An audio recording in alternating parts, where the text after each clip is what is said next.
કોઈને કોઈ ફરક નહીં પડવાનો.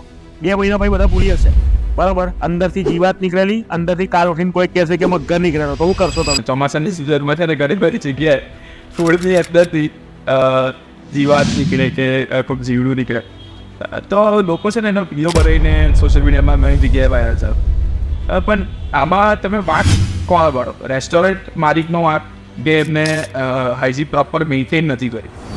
આમાં શું છે ખબર છે કે રેસ્ટોરન્ટવાળા માલિકનો વાત તો પહેલો જ કહેવાય, પણ બીજું એક દ્રષ્ટિકોણથી આપણે બી વિચારવું પડે કે એ જ વસ્તુ આપણા ઘરના જમવામાં આવી હોત તો હવે એની અંદર કરીશું શું, બરાબર. રેસ્ટોરન્ટ, કેમ કે જો એ રેસ્ટોરન્ટને તમે બદનામ કરશો, જો મેં એવી રેસ્ટોરન્ટના વિડીયો કવર કરેલા છે કે જેનું મતલબ અવર વડોદરા પર, કે ચલો આપણે કોઈ ચેનલનું નામ નહીં બોલતા, પણ ઘણી બધી જગ્યાએ મોટાભાગના અલગ અલગ ન્યૂઝ ચેનલ પર એમના વિડીયો વાયરલ થયા કે અંદરથી આ નીકળ્યું તે નીકળ્યું, અને 2 દિવસ પછી કે 3 દિવસ પછી હું વિડીયો શૂટ કરવા ગયો છું, ફૂલ પબ્લિક